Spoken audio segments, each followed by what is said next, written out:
when the medicine goes deeper than you'd ever choose, on surrender, receiving, and a hospital bed far from home. Last week, I wrote about how the jungle doesn't give you what you want, it gives you what you need.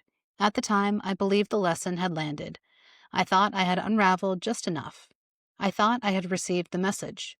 But apparently, the medicine had only just begun. What I believed was a bad insect bite, hot, inflamed, and painful to walk on, turned out to be something far more serious. A bacterial infection that hasn't been responding to antibiotics. Now, I'm writing this from a hospital bed in San Jose, Costa Rica. I've been here for almost a day and will be here for at least 3 more. I'm hooked up to IVs and being monitored around the clock.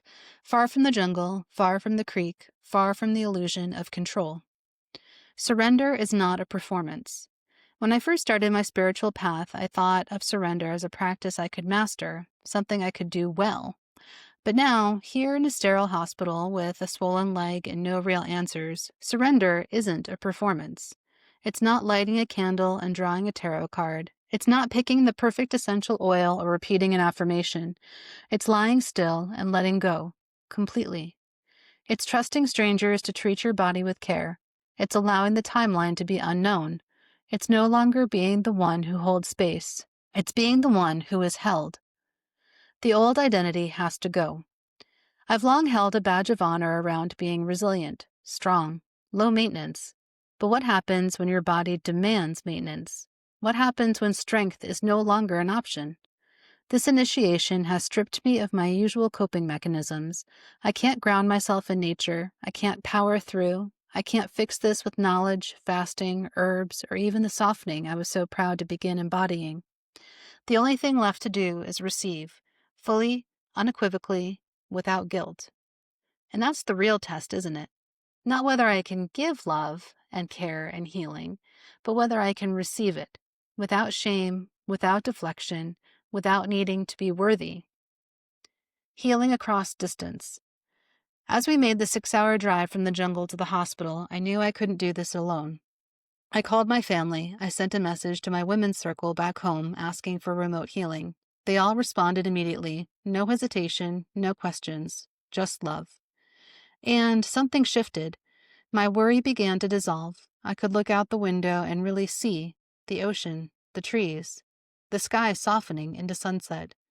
I love this life, my life. Not in a fleeting Instagram caption way, but in a bone-deep, soul-rooted way. Even in this discomfort, even in this body that is aching, I am grateful.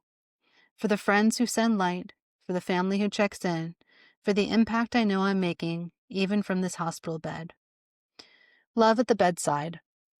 And then there's mi amor, who has not left my side. He is a man of the earth, strong, stoic, someone who rarely sees doctors and who's never been comfortable with hospitals. But here he is, sitting beside me, hiding his own discomfort so I don't have to carry it, holding vigil, quietly watching over me while I sleep, flinch, cry, and come undone. I've never been loved like this before, and I'm still learning how to let it in. This is not punishment, it's proof. Have there been moments in this process when I've wondered, did I do something wrong? Did I miss the sign? Did I fail to listen to my body again? But here's the truth that came in when everything else was quiet. This isn't punishment. This is proof. Proof that I'm in a new level of healing. Proof that my prayers to deepen in love, trust, and surrender are being answered, even if the delivery method is brutal. The universe isn't cruel, but it is uncompromising. And the truth is, I asked for this.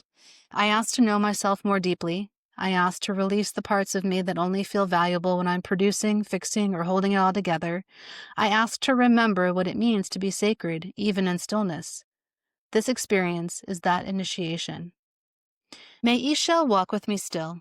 The goddess Ixchel, who presided over my last essay, didn't just tend to the waters of fertility and moonlight. She also rules over medicine, over the sickness and the cure, over the unraveling and the weaving. I call on her again now, not as a poetic flourish, but as a prayer. Let this be enough. Let this be the moment I fully lay down the pattern of needing to break in order to be loved.